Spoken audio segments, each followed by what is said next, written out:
I pledge allegiance to the flag of the United States of America and to the republic for which it stands, one nation, under God, indivisible, with liberty and justice for all.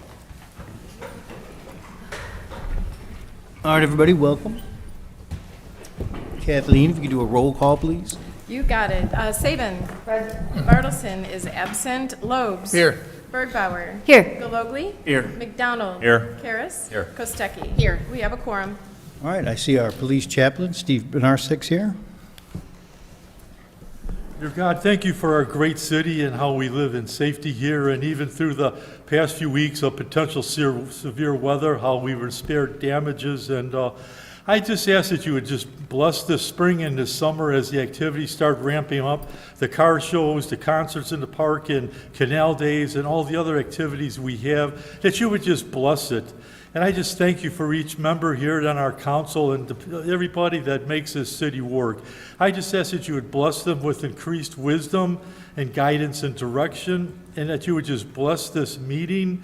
And I thank you again for our first responders, our fire department, our police department, that you would give our leaders their wisdom, and that you would continue to keep our officers safe as they go on calls, and give them wisdom and discernment on how to handle certain things, and continue to keep them safe and their families. In your name, amen. Amen. Thank you, Steve.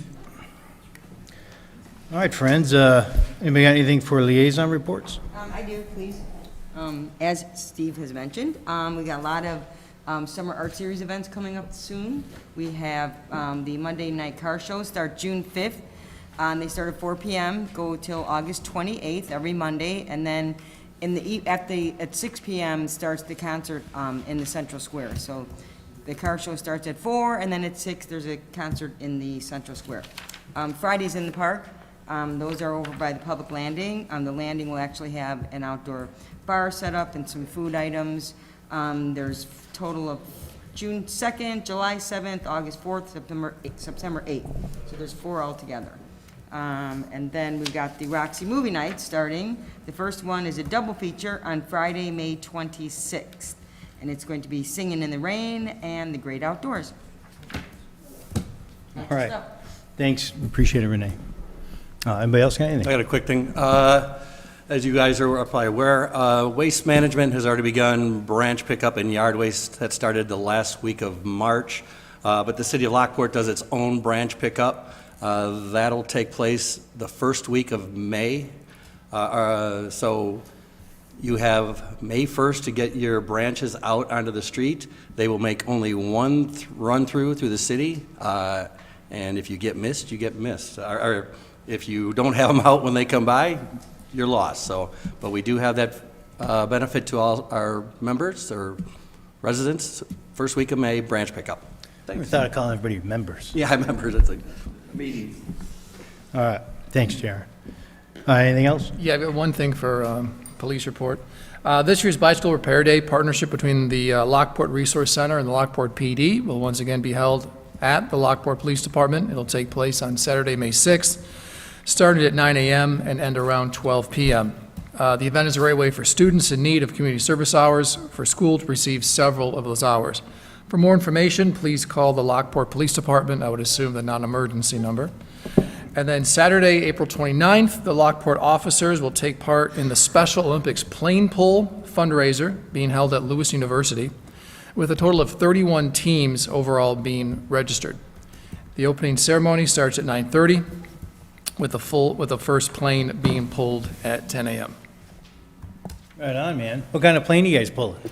737. Not that little Cessna? No, it's an actual commercial plane. It's actually fairly large. I don't know. Is that a 737 maybe? Yeah, that's what Mark just Yeah, said. that's probably what it is. Yeah, it's a large plane. All right, man. Thanks, Mark. Anything else? Nothing for liaison, but I attended the special meeting last Thursday for the HOAs, and it was well attended. I was happy to see all the information given out by Ben, Lance, Sonny, and Brent to the various homeowner associations that were here, and they really if you take into account all the different HOAs that were present, it was a large proportion of our HOAs in the city. And there was a lot of eye-opening information given to these individuals that they probably haven't previously realized. And I'm glad that we're able to take that information, get it into their hands, but also have some open dialogue to assist them in terms of what they need for their properties, what is needed for each HOA, and how they can keep them viable. So I thought it was a phenomenal event. Right on. Yep, thanks, staff, for putting in the time. Appreciate it. All right, my friends, if there's nothing else, then we'll jump into it. We get PW1, approval of MFT funds. What you got, Brent? Thank you, Mayor. This evening, we do have one item on the agenda. Annually, we have to appropriate our MFT funds. This year, what we're asking for is similar to the last 3 or 4 years, which is to utilize MFT funds for our salt, utilize MFT funds for our crack filling, and then also utilize MFT funds for our pavement marking. What we do is we go through a general maintenance line item through MFT, so that allows us to go in for all 3 of these and appropriate the funds at once. This year, we're asking for $350,372 in total. That breaks down to $75,000 for the pavement marking, $50,000 for crack filling, and then $240,000 for our salt allotment. Asking for council's consideration to approve, it would be resolution, resolution number 23-039, appropriating our MFT funds for the fiscal year of 2023. That's fine. I mean, I think we're all good with that. My question about salt, though, I mean, I couldn't have used that much this year. How does that work? Do we need $200,000 worth of salt? Or? So what we end up doing on an annual basis is we have to place our order in essentially now. So April, May is when we have to tell the state how much we want to order. We have to take 80%. We can take up to 120% of our allotment. So we're asking for 2,800 tons again. We do have both of our barns will be filled at the end of this year. So if we don't need that entire allotment, what we end up doing is we take our 80% and we just kind of roll it over. So the last thing that we want to do as staff is we want to order short and then leave ourselves without the ability to cover the city. But like this year, we're taking 80%. So we budget the 240, we end up spending 170, Okay. give or take. Sounds good. Hey, Brent, a couple of years ago, there was some areas where there was crack filling performed, and I remember talking about it at the time, but the snowplows came around, and I think he had said it was probably set too high where the blade just kind of scraped it right off, or where there was just looked like there was like kind of giant worms in the street. Yes. Is this part where will they go back and repair those cracks that are missing the material that's designed to be in there? Yeah, if you can, if there's specific areas, I know quite a few areas not quite a few, but I know a couple areas where that occurred, so we will address those. If there's others, maybe, we can talk. I just want to make sure I catch them all. Sure. But yes, short answer. Thanks. Yep. All right, anything else? Good with consent then? Okay, consent it is. And that's pretty much everything for our regular business on that. Any open floor comments? Any new business? Then we will look for a motion to adjourn. I'll make a motion. Second? All right, so Renee and JR, all in favor? Aye. All right, whenever you're ready, Kathleen, just do a roll call, so. You got it.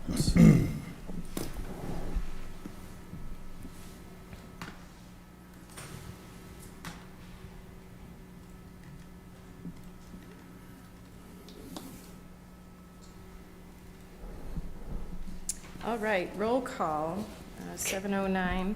Saban. Present. Bartleson is absent. Lowe's. Here. Bergbauer. Here. Galogly. Here. McDonald. Here. Karas. Here. Kostecki. Here. We have a quorum.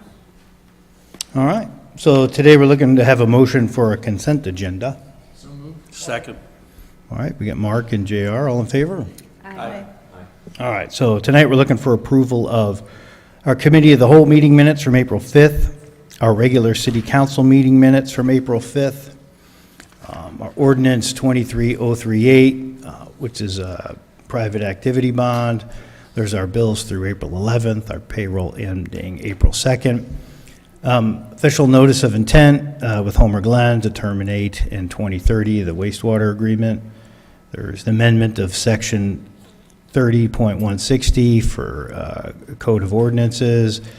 There's approval of professional services for downtown parking, as we're exploring that. There's the special use permit for auto repair for the property at 15062 Archer Avenue. There's the amendment for the plan development at 159th and Farrell for the Rose Center. And then there's purchase of 4 pickups for Public Works.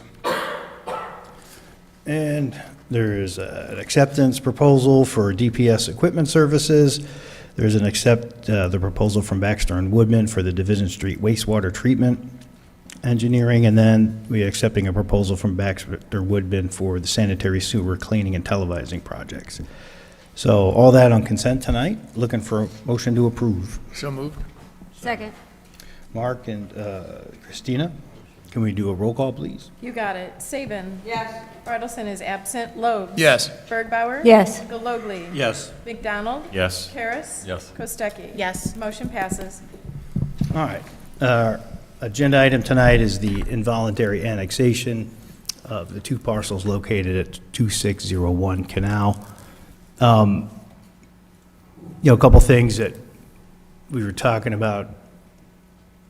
I believe one of them was when we were looking at annexing this was to have a, well, let me make a motion. I'm looking for a motion to approve. So moved. Mark, Second. seconded by JR. Okay, now we can talk. If I could just Yeah, lay please. out the record regarding the statutory requirement for this involuntary annexation under Section 7-1-3 or 13 of the Illinois Municipal Code that allows the municipality to involuntary annex any territory less than 60 acres. In this case, the 2 parcels combined is about 8+ acres, when it's wholly bound by either, the municipalities and again, that's a property that's owned by the state of Illinois. In this case, it's the IDNR property to the east. The statutory requirement for notification was duly complied with. What the statute requires is the publication of a notice not less than 10 days prior to the passage of the annexation ordinance. In this case, the publication, as indicated in the city council communication, indicates that this was notified more than 10 days prior to today's passage, if it is passed. And it also requires that the landowner and the taxpayers get notice, not that the actual landowner has to physically receive it, but the city's just required to send it. In this case, the city did twice by certified mail, in which I have with me, and as as indicated on the record, 2 envelopes with notices of intent to annex these 2 parcels, in which all 2 notices were unclaimed. It didn't indicate unknown address or the address doesn't exist. It's just the owner did not claim it. And also, the record would reflect that the owner of the property, Jeff Tolano, was here at the city council meeting 2 weeks ago, which that's more than 10 days ago, prior to this passage, duly notified of this meeting today. So the city has met every statutory requirement for today's meeting. So with that, the statute has been complied with as far as the involuntary annexation, and I will let the mayor state Okay. the background. All right. Thanks, Sonny. Jeff, I see you got a card. You want to come up and speak your piece? Thank you, Mayor. City Council. Just some quick things. I don't think it's legally, first of all, I have a legal background. I'm not a practicing attorney, and I'm representing myself and also some purchasers that I have a contract signed with to purchase the property. The statute's very clear, and the case law is very clear, that it's conclusively presumed, that's what the statute says, that if you're surrounded by park district, open space, et cetera, you can look up the statute yourself. In other words, what surrounds our property, that is not a artificial barrier to the orderly natural growth. And that's, again, a quote from the statute, orderly natural growth of a municipality. In other words, municipalities, going back to Supreme Court law in this state, under the Constitution, the state has a good Constitution, all the way back to the early 1900s, we'll say 1920-ish, 30-ish. You can't take private property without compensation. Pretty well known. Anybody here, y'all probably have houses, right?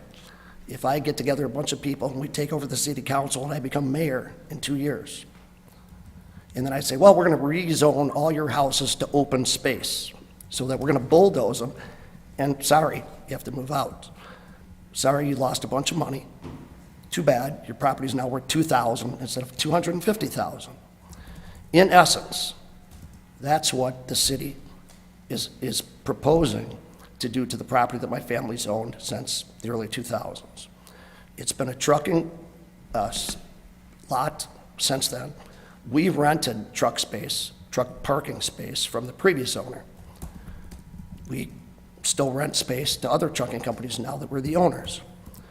On that piece of property, there's 3 pieces of private property on that road that I'm aware of. All of them do trucking. The first one, closest to Lockport, is they have porta potties and probably 4 outbuildings that are shops. And then there's a lot of open space, park district, et cetera, conservation area. Then there's us. We've done, like I said, trucking, truck parking, excavation type stuff, industrial stuff, the entire time we've owned it, and far before that.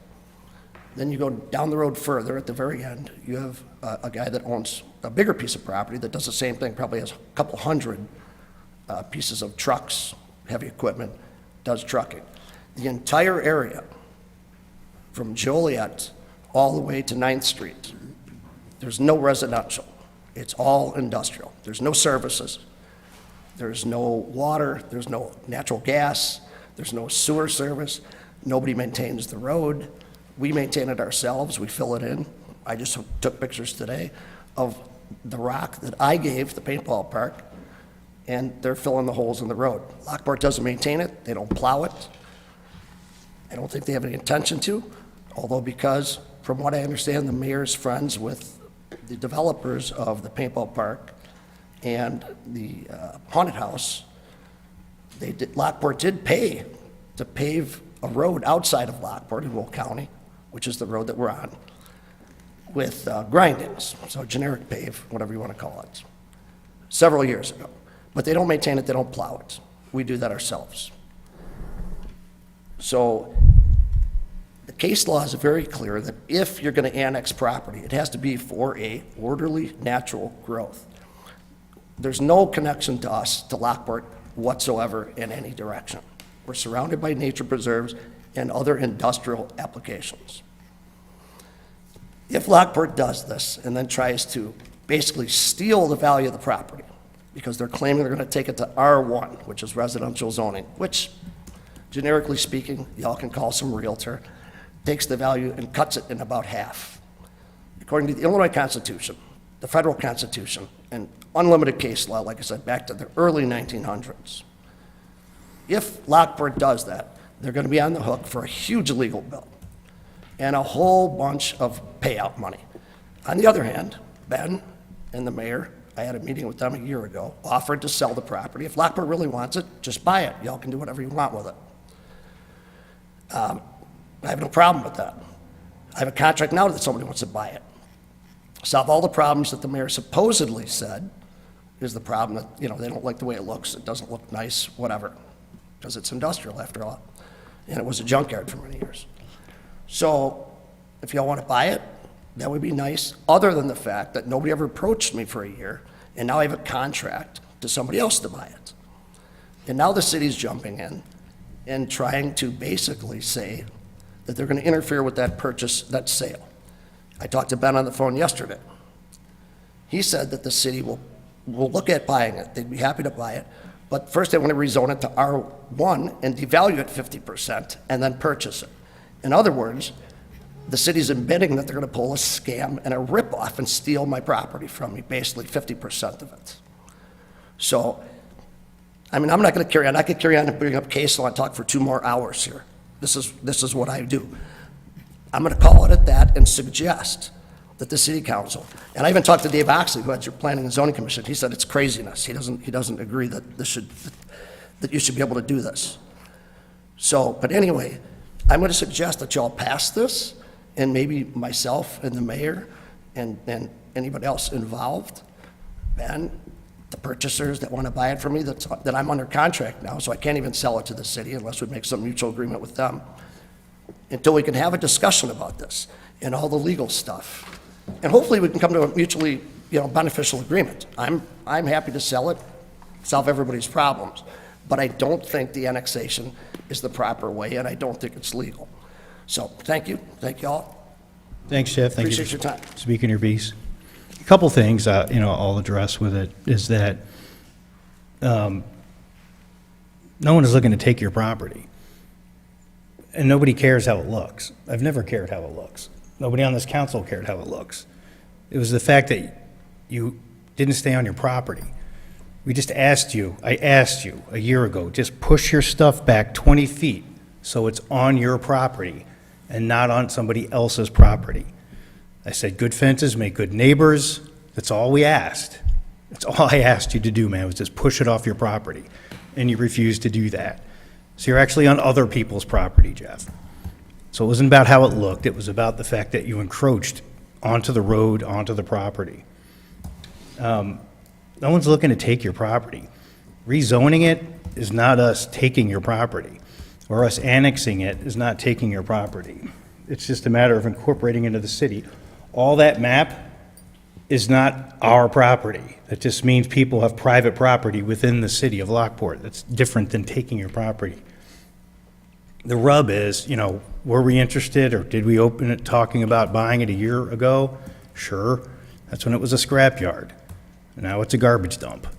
You've dumped shingles, you've dumped tires, you've dumped foam, you've dumped all kind of rubbish out there. I don't want to buy a rubbish field, man. This is going to be hugely costly to clean up. And, maybe a year ago when we talked, it made sense, but I'm really having a hard time seeing how it makes any sense now. The road for the haunted house wasn't that we were friends. I pretty much get along with everybody in town. You have to be a class 1 jackass for me not to get along with you. So to classify everybody I know as friends it's just, I get along with people. With the haunted house, we didn't pay for the road. They compensated us back. We had a deal. We came into an agreement that says you guys put $1 a head tax until the road that we did was paid back. They paid us back everything and then some. So it wasn't that we did them, we gave them taxpayer money or did anything. We just tried to help some development go along, but we got paid back for it. So that was compensation. I actually will agree with you on one point, and that is the zoning. We were talking about zoning it residential. It wasn't so that we could have the value and then try to buy it from you at half the value. It was quite honestly, anytime a property is annexed that we have no immediate plans for, it's usually estate residential because it's the lowest zoning. I would actually recommend that we go through with the annexation tonight, but we defer zoning because we're not monsters, Jeff. I am happy to talk with you and say, okay, what kind of uses are there? Of course, it's never going to be housing down there. It is an industrial property. I have no problem with industrial uses. Some are going to work and some aren't going to work. But that's the kind of conversation we can have and try to figure out what actually can go down there that's not going to be detrimental to the road, the city, traffic, everything else that goes with it. So I would recommend that we move forward with annexation, but defer zoning at this time until we have that conversation. But I'm not going to do it. I'm not going to have this conversation without you being annexed in. It went nowhere. And you clearly blew everybody off here when we tried to do it by just talking to you. I think the only way we're going to be able to move forward in any fashion is if the city has annexed it, and then we have authority to do so. Any other comments up here? If I could add just one thing, we did speak to a potential buyer today by phone. They were in Florida. We do have a meeting, staff and I have a meeting with them next week on Tuesday. You know, they do have a letter of intent or a contract offer with him to purchase it, but a lot of that is also contingent to potential environmentals.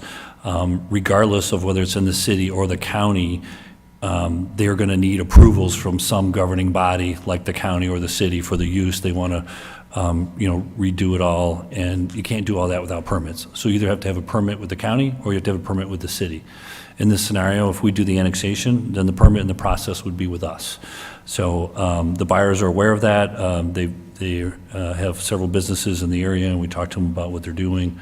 So we'll learn more next week about it. So I think the appropriate part is to go ahead and proceed with the annexation, and we can certainly defer the zoning till May, or you know, we can give ourselves a month. It doesn't just have to be 2 weeks.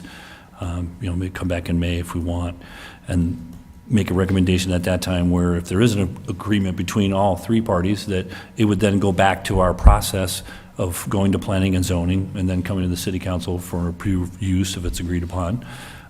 If they're proposing something that's not allowed, or, you know, we'll just end up with the zoning and try to work with the current property owner and future uses as well, just like we would with anyone. I think that the DNR property, the road itself, correct, the city does not maintain it because it's a private road. It's a DNR road. And I'm not aware of any DNR permits given to Mr. Tolano for his current use or future use on that either, and that would be a requirement. You can't access someone else's road for your business without permission. So there's a lot of hurdles to achieve success in this, and it is possible. I did feel good with the... Actually, the park We own a district- lease, yeah, thanks, Jeff. So, but, Yeah, you want to speak to that? Because we do have access permits. yeah. The haunted house, the park district, and the city all have lease agreements with the DNR, the Illinois Department of Natural Resources. And yes, the DNR road is in poor shape, and we are always looking to partner with current owners, future owners, and the DNR and the city could make the road better for better uses. It's always on the table, and we've been discussing that with all the parties involved. All right. Is anything up here from council? Okay, then, How do we have to reword anything for the zoning portion? I believe, what was the original motion, if I could ask this? There's two ordinances. One is 2312, which is the annexation, which we're looking for approval, and then deferral of ordinance 2313 on the zoning. So you had two separate things on the business action items. okay.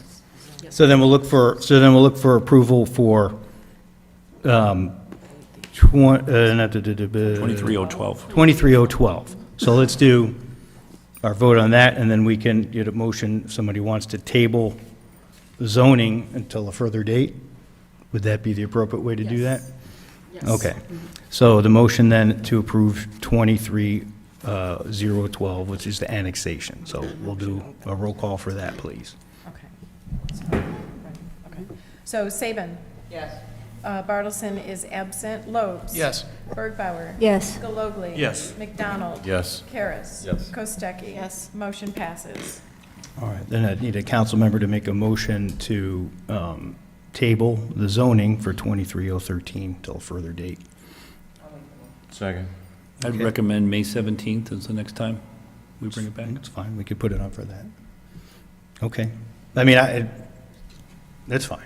Okay. Or We can always, You can always if defer it's it. not ready at the time, we can always True. defer again. Okay, that's fine. That way it doesn't stay out there forever. Right. Okay. May 17th then? May 17th. Okay. All right, so you got who made the motions? I'm sorry. Kathy? Motion to table, and it was Saban and McDonald. Okay, then we'll do a roll call for that, please. You got it. Saban. Yes. Bartleson is absent. Lobes. Yes. Bergbauer. Yes. Galogly. Yes. McDonald. Yes. Karas. Yes. Kostecki. Yes. Motion passes. All right, with that, I'm just looking for I'll make a motion to adjourn. motion to adjourn. Second. So Karen and JR, all in favor? Aye. First motion. That was so fast.